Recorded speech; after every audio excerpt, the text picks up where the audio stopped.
This is your official warning that this podcast may contain some very mild swearing. Don't worry, I won't be calling an elephant a but if you're expecting a super child-friendly podcast, this may not be the show for you. Proceed with caution. There's an awful lot of bird here. There's a lot going on.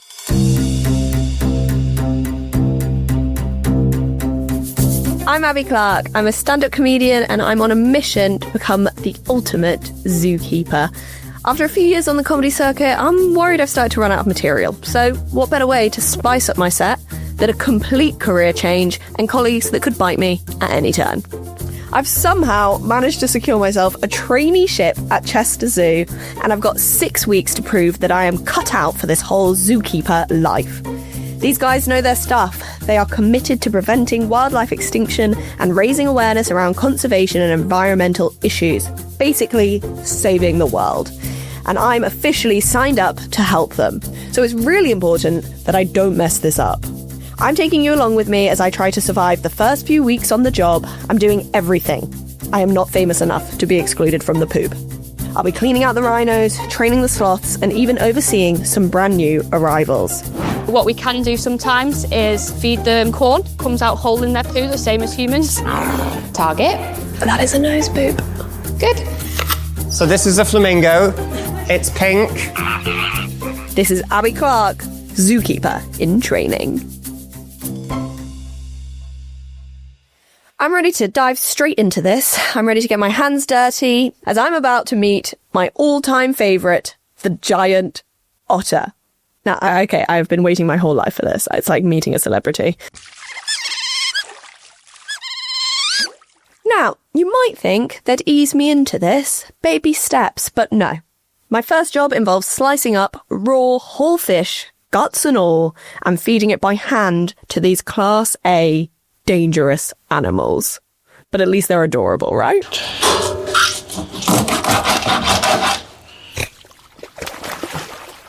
Oh my god, babies! Oh, they're so cute. Listening back, I immediately regret doing this podcast. I did not think through how my voice would sound when talking to animals. That is embarrassing. Is it disrespectful to talk to them like that? No! Should I keep an adult voice? That's They just look like puppies and I have to talk to them like puppies. That's well better. The first keeper to welcome me to the zoo was Fraser from the carnivore team. Is there just two of them? Just them two, yeah. What are their names? We got Tiberi, who's our female, and Manusa, who's our male. Tiberi's got quite white throat markings, so that's quite an obvious tale between the two. If you look at both of their throats, you can see she's quite white in coloration, and he's not. And she's also a little bit bigger than him as well. Day one, that is me sawing a whole fish in two. Sawing is an important word. It was not a gentle cut.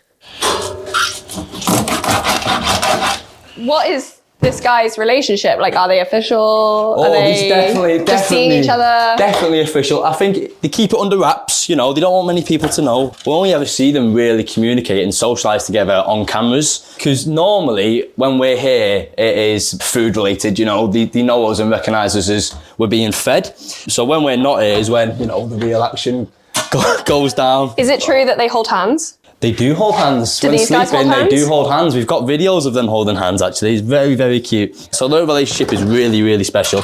Before getting him, she was by herself for a small part, a very small time. And in that, you could tell that she needed a companion. And it's great that they can sort of be together and come together, and off the back of it, they've got a really, really strong bond. And it's something that we take pride in, and I think they naturally take pride in as well. So. And how did you get them to get on?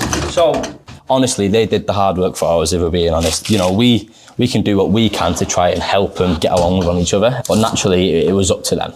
They're not naturally by themselves anyway, so I think as soon as they knew one another were here, they just wanted to be with each other. It's really, really lovely that it can be like that. Never ever have any issues or any conflict between these guys. They're almost inseparable. If we ever have to separate them for even a small part in time, they go bonkers for each other. They just want to be with each other all the time, and yeah, it's really special. It's really lovely. And it's good that they can have that relationship.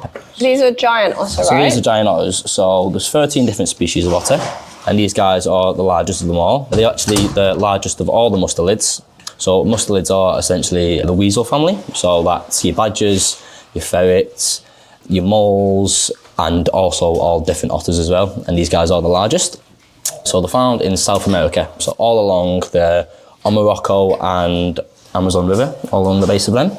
And these guys typically live in family groups and formations. Is it dangerous, like, if you get bitten by these guys one of the otters? are insanely dangerous. They're actually known in the wild to chase away jaguars. So jaguars are essentially the only animal that they can be seen as prey for. That's why they normally live in family groups, strength in numbers essentially, so the more of them the better. Oh my god, yeah, there's that video of otters taking down an alligator. Yes, right? yeah, there is, yeah. Is that these otters? Not these guys personally, celebs. Exactly, so alligators, jaguars, basically anything that might challenge him in or outside of the river, these guys are fierce as anything, and they will, as you can see, snappy as you like, and listen, they'll take on almost absolutely anything. So how big is a giant otter? A giant otter can range anywhere from, in length, anywhere from 4 to 6 feet. So as you see when they stand up, they can actually get quite tall, and the weights can vary quite a lot as well. So some females, our female in particular, is just about 30 kilos. And would she mind you saying that? Well, we have to ask her. I think she takes pride in how big she is, to be fair. So yeah, these guys can get absolutely huge. And like you said, it's a strengthening mechanism, and it's also helps them hunt down different prey. So I am literally butchering a fish as we speak. So hey, that's the vibe. While I was getting up close and personal with the otters elsewhere in the zoo, it was moving day. Some context for you, Chester Zoo has been undergoing a bit of a glow-up recently. They've built a huge new savanna, which is home to over 50 species, including giraffes, zebras, ostriches, basically a whole safari in there. But how on earth do you move that many animals across the zoo and into their new homes? Well, the bird team can tell us a bit more. I'm flamingo catching, but if you need anything, give me a shout. All right, ta-ra, ta-ra. My name's Jonathan. I'm one of the assistant team managers of birds here at Chester Zoo, and we're preparing to move our flock of 107 greater flamingos over to the heart of Africa. Who's held a flamingo before? One of you. Okay. No, I haven't held a flamingo before, Jonathan. I have held a chicken. Well, I learned how to hold it on a cabbage. You're meant to hold the two side wings down first, then you get it under the arm, hold the wing down with your side, the other hand is free. To do what you like, really. Go about your day with a chicken under your arm. Is a flamingo similar? So this is a flamingo. It's pink. A flamingo turning circle is much bigger than you'd think. When you're going through doorways, remember, it's like you're driving something with a trailer. You've got them sticking out both ends, so if you hit the head, they'll be all right. If you hit the legs, that's bad. Your female flamingos will be like between 1.5 to 4.5 kilos, and your male flamingos will be a lot bigger. So if you see it can be obviously in the middle. If you see a little flamingo, it's probably a female. If you see a big flamingo, it's probably a male. So the biggest flamingos we've got in here are probably about 6 kilos, the males, and the smallest will be about 1.5, the females. It's a dynamic risk assessment. Looks like the Great Texas Flamingo Massacre, doesn't it? That one's sexually harassing him. Look, it's biting his bum. I really applaud Chester Zoo for choosing to mic up Jonathan. Really telling it how it is. The raw honesty is refreshing.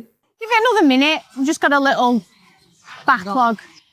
Hi, I'm Claire. I'm one of the assistant team managers on the bird team at Chester Zoo, and today we are moving our flock of greater flamingos over to the heart of Africa. So yeah, what we're doing is Wayne's going in, and the flamingos are getting a small number, getting corralled in, and then grabbing one at a time, passed out to a member of staff, and then they come through our processing line. So the first step is our records team. So we'll check leg wings and microchips, make sure everything tallies, the right IDs are on the right bird, note down anything. There's a few that we need to take feather sexing for. There's a few that need vet checks. And then they move into the next little station and we do foot photos. Foot pics? How much? Flamingos are notorious for having problems with their feet, like kind of like little bumblefoots and cuts and scrapes and things like that. And obviously they're so long-lived, up to 70 years. So we just sort of keep track of it, make sure any problems we can flag them early rather than it develop.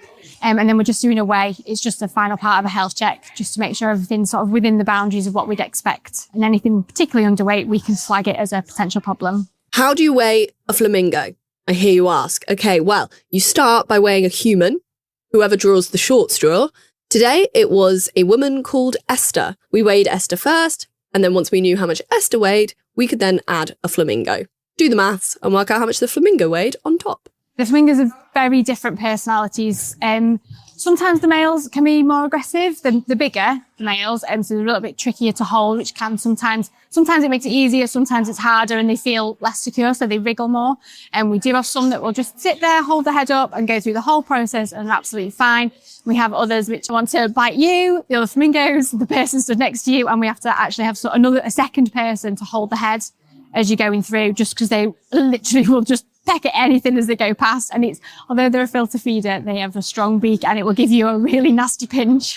Claire's laughing, but I feel like there was a nervous laugh from Claire. So at the minute, it's just going to be the flamingos settling in, but then we are going to have other waterfowl species over there as well, and a great crown crane pair as well. So it will be a nice mixed exhibit, similar to the Latin American exhibit where we have our Caribbean flamingos. Quite a lot going on all the time. I don't think a lot of these flamingos have actually ever lived with other birds before. A lot have come from Slimbridge, where they have a massive flamingo flock, but I'm not sure if they've ever really lived in a mixed species thing. So that'll be quite interesting. I think the ducks are pretty standard. That's nothing too bad, but how they get on with the cranes, or probably more how the cranes interact with 100+ flamingos might be interesting. And while they figure out exactly where I want to stand here, that's your area, that's my area, where they're never going to breed where we want them to breed. So there might be squabbles over nesting sites and things, but that's just the fun of it, I suppose. I've had my fair share of nightmare housemates. It feels like these cranes are turning up on the first day of uni. They got through clearing, they've had to take the last available accommodation, they've turned up, and they're sharing with 107 flamingos.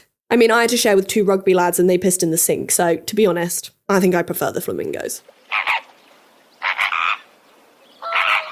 I've got a microphone on now. Say bollocks. Willy. And Lauren thought this was a PG podcast and that would be cut. Hi, I'm Lauren. I'm one of the lead keepers on the bird team at Chester Zoo, specialising in wetland birds. So we're taking photographs of feet. I'm going to take one and these guys are going to take some. So you want the feet about here on the whiteboard. If they're going to kick, stand back up so they don't kick the table. I'll take my photo and then these guys will take theirs, but they want separate feet. So if you loosen your grip on the legs, I'll just pry these legs open a bit. Wait, so we spread Esther's legs now? God, this is a terrible day at work for Esther. So at the other end, they're going to drive round to the new flamingo facility and park up nearby. Oh, yay! Jonathan's back. They'll open the back door and Jamie will get into the box. He'll pass them to Claire and Claire will pass them off the van and then to someone who will then release them into the building. It's just because it's loads of different levels and there's lots of legs and thrashing and everything. You have to be really careful. So we'll be driving nice and slowly now. In that box, they're not really able to move a huge amount, so that's good because what will happen is if they move, they'll panic, they'll bash their wings or hurt their legs. So they're all contained nicely, they'll all huddle up, and you'll just see them in the moves van. We've got a camera so we can watch them if there's any issues. Then we'll stop the vehicle and can go and deal with it. So a little journey now, and then they'll be fine. So the flamingos are safely contained now, but is there any risk once doors open that they can take flight? Flamingos can fly, but they need to run up to fly. So if they're in a little box like that, they can't get out. We do end up, when they fly in the other aviary, they do fly and sometimes end up on the boardwalk. And so in the breeding season, sometimes you end up with panicked calls from like school kids screaming because there's a flamingo on the boardwalk. So we have to go and catch it and put it back. We'll check back in with the flamingos a bit later on to see how they've settled into their new place. Another family who's been relocating recently is the giraffes. I met up with keeper Caroline to get the lowdown on moving day and see if I could do anything to help these guys feel more settled into their new house share. I'm Caroline and I work on the giraffe team. So we're going to go into the giraffe house. They're about to be let onto the paddock, but first we need to let them onto the hard stand. So they're ready and raring to go. So if we go in here and you can come and help me let them out. And what's a hard stand? So the hard stand's just an area that we can put them on in winter. It's dry under their foot. And it's not going to get muddy. It's their own area. There's no other animals that can come and disturb their peace. So this is the backstage of our giraffe house. So you've got the main pens in front and then we're by the back bed pens. So we're going to let the group out onto the hard stand, or you can do that for me. So it's just turning this wheel. Oh my goodness. Anti-clockwise, but we do have a head sticking out. So just go really slowly. Okay. Excuse me, miss. There we go. Doors opening. Pull the lever, crank. All ready to go out into Here the they sunshine. go. Oh, look at them. Wow. They are glowing. They are strutting out. Are we going to see the other We side? can go out this side door here and see them outside. Hey girls for coming out. They tried to put me on the cover of Vogue, but my legs were too long. Can you talk us through? Yeah. So we've got, say this is an all-girls group, but we do have a young male who's just appeared out of the door there. And this is kind of like a bit of a family group. We've got some unrelated females. We've also got moms with their kind of offspring. So this one staring at us here is Dalma. She's our oldest female, dribbling away. And then all the other girls are heading out now. And then Edie's just come out. So she's our youngest one. She was 1 in March. Oh my gosh, so she's so still small. younger. Well, for a giraffe. Still massive. But... Still a lot taller than us. Are they all family or? No, there's a couple of unrelated, but most of them are offspring from kind of 2 females, really. Most of them get along. The young boy, Stanley, he is a teenage boy, so he is throwing his weight around a little bit, especially with Tula, one of our older females. But generally, they get on really well. As you see, they all follow each other out onto the paddock and this glorious sun. It's tough being the guy in an all-female office. It is. He does have a tough job.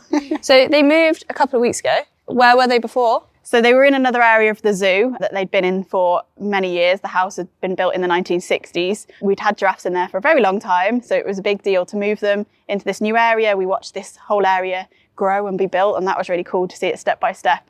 But yeah, moving day was a long day and a tough day. Always is. It is. It was difficult. It didn't go without its hiccups, but it went as well as we could have hoped, really. They move in a giant horse box, but the roof can move, so you can make it bigger and smaller, and that's what they'd move if they would move them to another zoo as well. But yeah, so one at a time. Edie went with Mum Orla. They were the only 2 that came in together, but everybody else went one at a time. So it was take the trailer around to the new house, put it on, bring them all the way around the zoo, into this house, unload them, take it back round again. So I think we started at 8 o'clock in the morning and we finished at 8 o'clock at night. So is this the first time they've met other animals? It is, yeah. How's it going? Actually, it's gone really well, a lot better than we were kind of expecting it to be. We thought the zebras might cause some issues, but actually they're more scared of the giraffes than we thought they'd be. Yeah, I feel like it's scarier to see a giraffe for the first time than a zebra for the first time. They were definitely shocked, I think.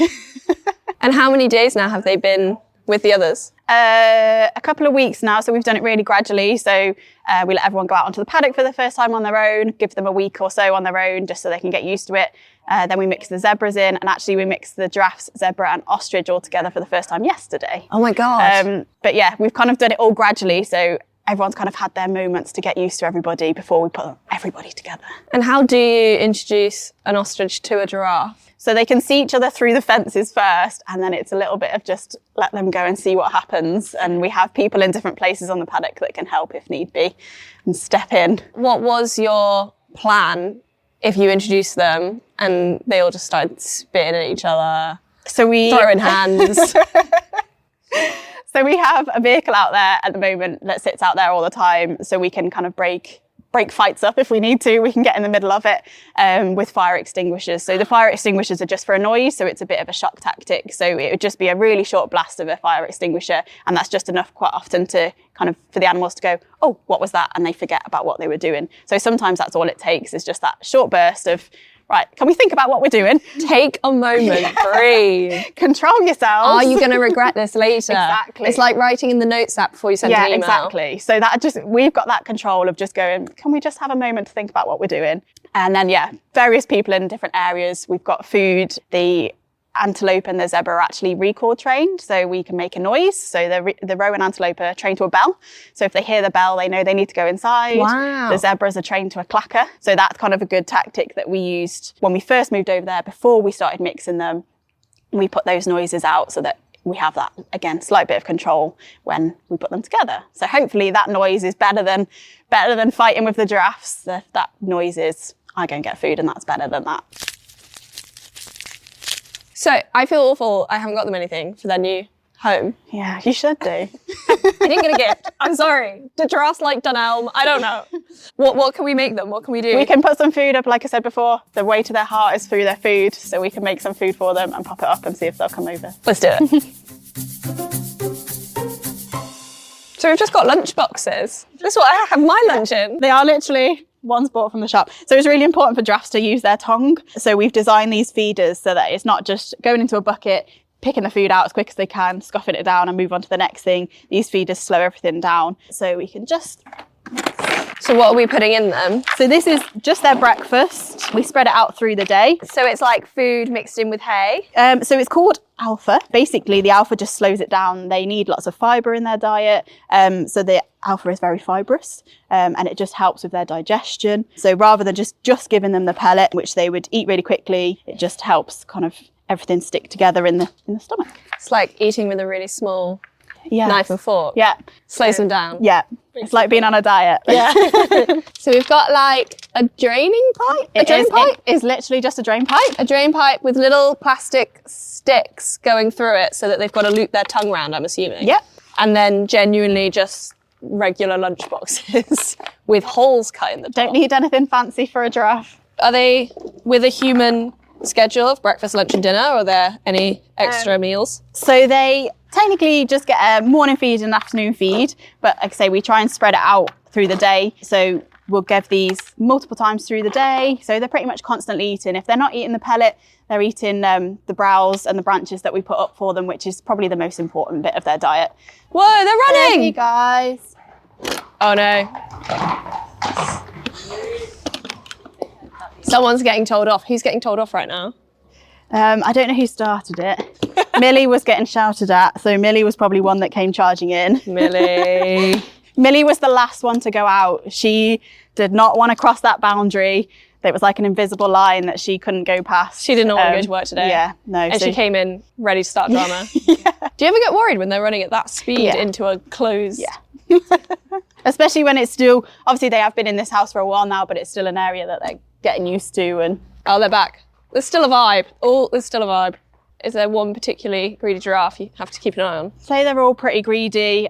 We just make sure that there's lots of different places they can go to eat, especially with these feeders where there's kind of just one hole to get into the lunchbox. Yeah. You do get one that will get the tongue in and they're not leaving. So yeah, we try and give them multiple so they can all get some. It's going to be a good opportunity to put one up. So it's a lunchbox, and then on the lid they've stuck a what is this? It's called Eco Board. It's just a Board on top with a hole in. I feel like Stacey Solomon would make this. So if you want to pop yours on there, kind of as high as you can for a giraffe. Gosh, yeah, I'm not Is there a height requirement for this job? There isn't, but I feel like there should be. Yeah. We're all quite small on I this feel like they section. should put the tallest people. There we go. There you go. Oh, it's not quite straight. I feel They like won't this mind isn't- that. That's okay. They won't mind? No. So this is Millie. She's our tallest female. And then Kanzi behind, who probably are some of the greedier ones. You can see in the lunchbox ones the tongues coming through as well, how big their tongues are.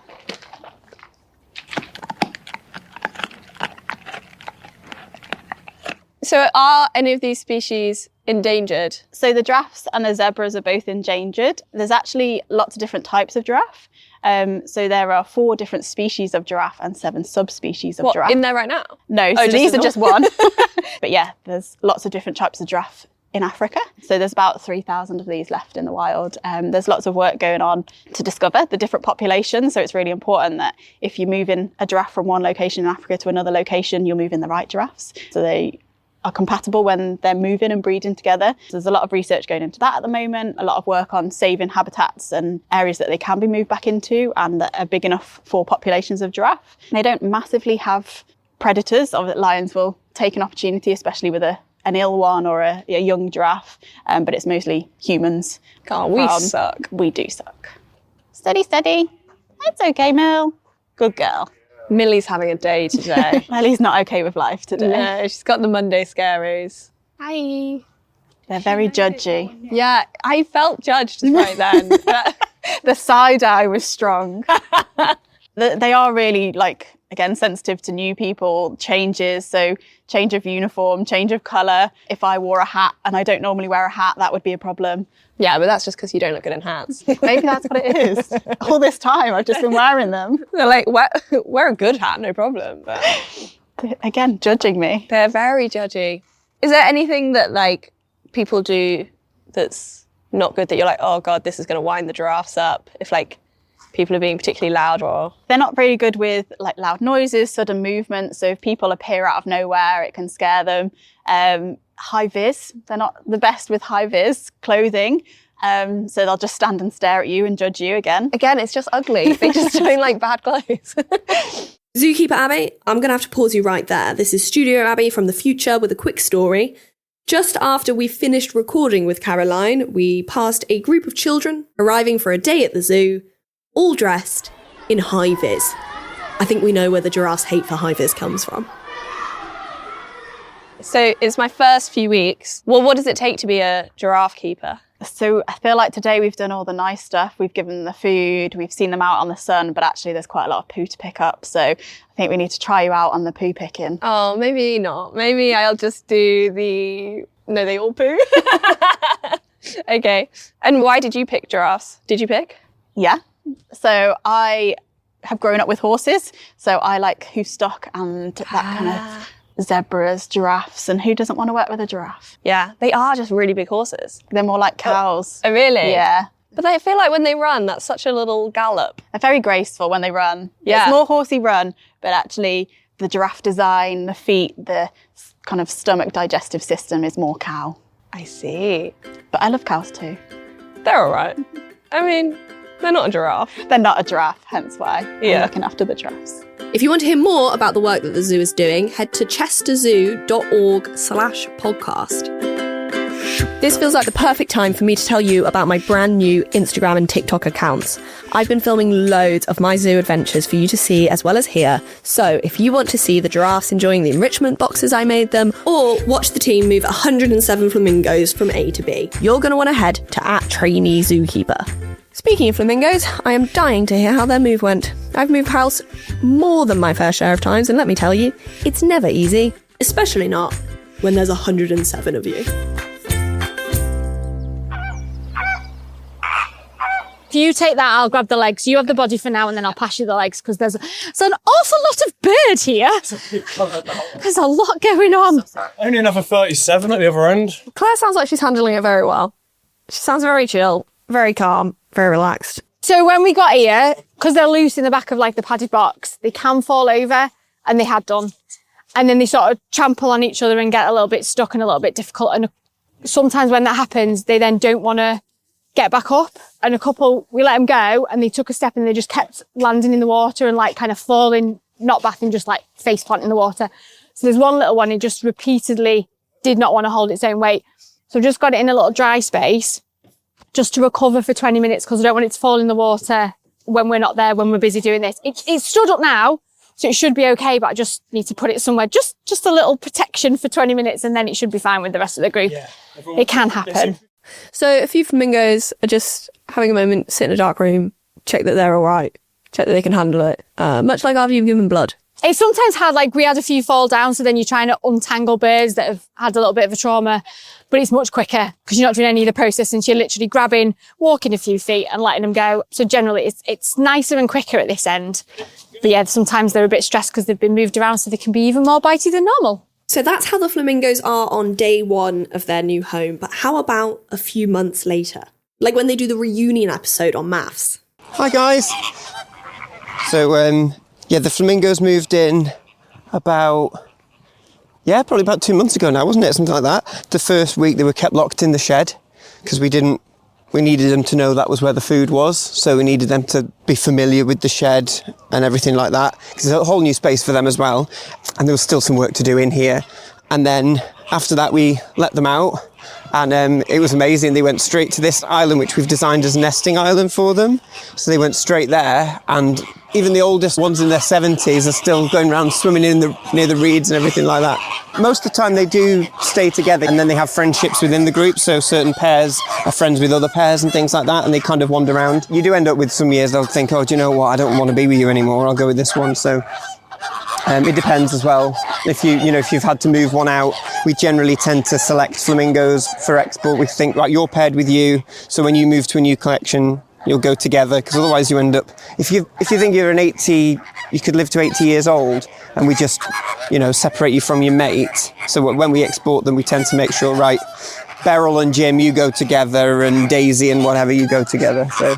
And what about the highly anticipated flamingo housemate arguments? Were there any fights, any rivalries? They get on fine with the ducks. So a lot of these flamingos have previously lived with waterfowl, but a lot of the waterfowl have not lived with flamingos. So they're they're finding out when the flamingos are messing around in the water. Sometimes you get like the Bayer's potsherds and the white-headed ducks will swim between their legs because they'll try and eat the bits that the flamingos have disturbed from the bottom of the pond, which is really nice. And that's also what you'd see sometimes in the wild as well. I really feel like I've been thrown in at the deep end today. And so to take the edge off, I'm heading back to see my faves, the otters, to feed them that fish that we prepared earlier. It's giving Blue Peter. He's quite dominant when it comes to feeding, so we always try and feed him first. Once he takes his fish, he'll shoot off, and then she'll come in and she'll take her second fish, give it to her. Oh, I messed up. I'm so sorry. No, don't worry about it. We'll try again. I was apologising to her. And she's snapping off. It's okay. So there was like a gridded gate/door they were behind, and we were having to kind of squidge fish through like one of those children's match the shape to the hole toys, but the fish was not the right shape. And as an otter would grab either fish tail or fish head, the scales would scrape off with the force of the pull. They were glistening on the floor like it was the day after Pride. Oh, he's gone into the pool to eat it. So is that a thing? Normally, they jump straight into the water. They feel most safe in the water, and it's where they can essentially protect the food from predators that might try and eat fish outside of the water. So he's already finished. He's rapid, so you can go for another one if you like. Okay. So give you a tail this time. Yeah.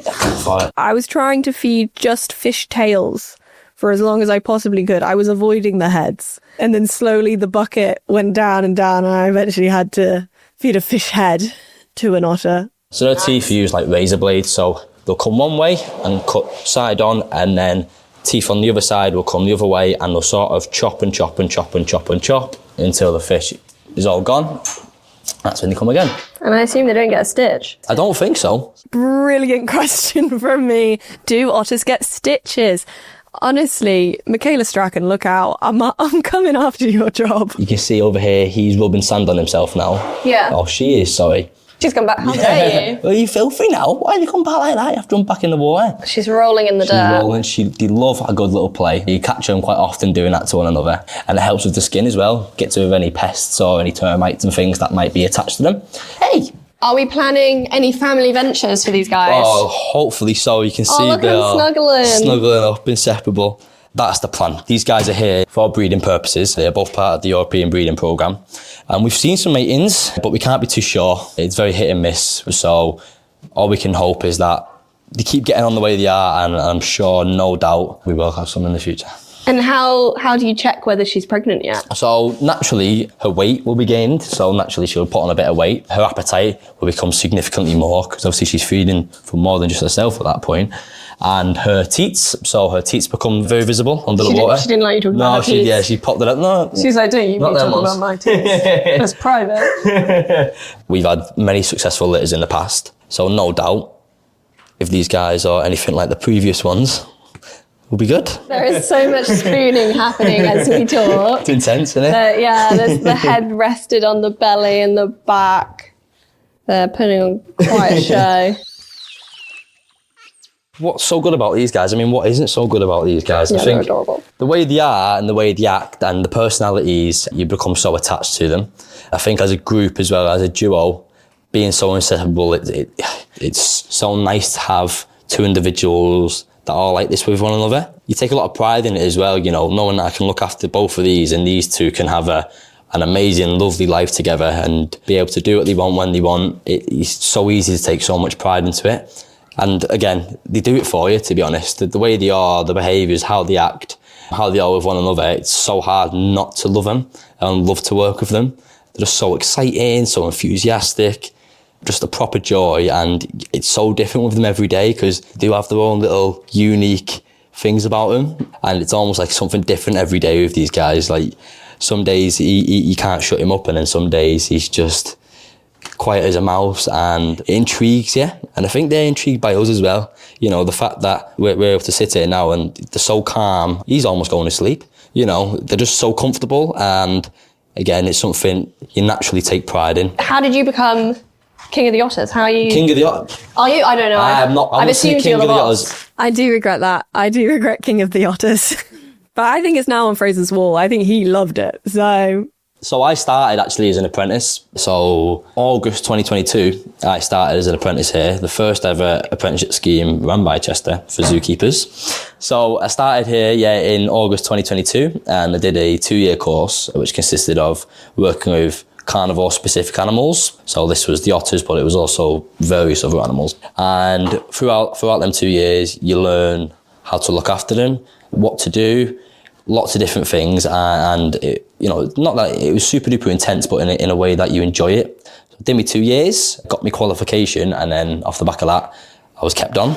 So I got made permanent August of 2024. So 2 years on, this is my full-time job now. And it was really, really beneficial because I didn't go to uni, don't have a degree, nothing like that. And usually zookeeping, you tend to have to get a degree to do something like this. So doing an apprenticeship scheme allowed me to get into the door, and off the back of it, King of the Oz. Well, now officially titled. I'm willing. But did you pick the otters? No. So you get multiple animals on a section. So our section varies from lions, tigers, bears, and just all things you'd find in I survived a blood attack. That's it, yeah, pretty much. And trust me, them otters fit into that category. I've watched the YouTube video. Exactly. There was a woman, it's not bad. She got attacked. But I feel like that's the most embarrassing. It's not the same as saying, I survived a shark attack. That's true. Not as intense. No, it's one you'd maybe keep quiet. So, and in that category,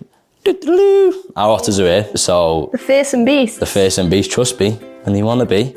Doesn't look like it at all. Not right now. You're making me look bad here. Their love language is definitely touch. Yeah. Touch and fish. Touch and fish, lots of fish. 100% I could be an otter keeper.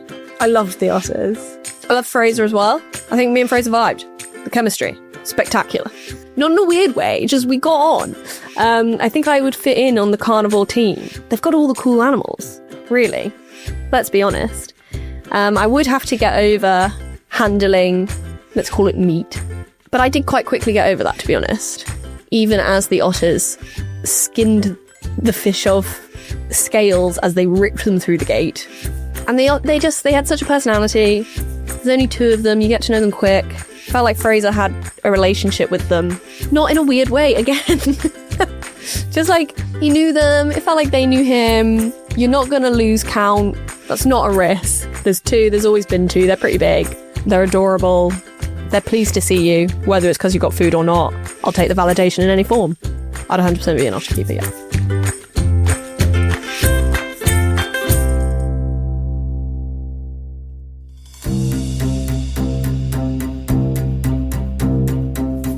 That's it for my first day on the job. I've met 2 otters in love, the flamingos have settled into their new pad, and I definitely have giraffe saliva in my hair. Safe to say, I'm knackered. But honestly, I am buzzing. Am I ready for 5 more weeks of this chaos? Absolutely. I can't wait to see what other animals the zoo throws at me. Training sloths is unlike any other animal. You can ask for a behaviour and get the response in 5 minutes. She would go out and find multiple males in a breeding season, whilst the original male stays with the eggs and rears the chicks. And it was the nuns that realised that the species was actually declining in the wild. Thank you for tagging along with me for moral support on my first day as a trainee keeper. If you head to @TraineeZookeeper on Instagram and TikTok, you can see some of my favourite interactions from the day. I've been Abi Clarke, and this has been Zookeeper in Training. I'll see you next week.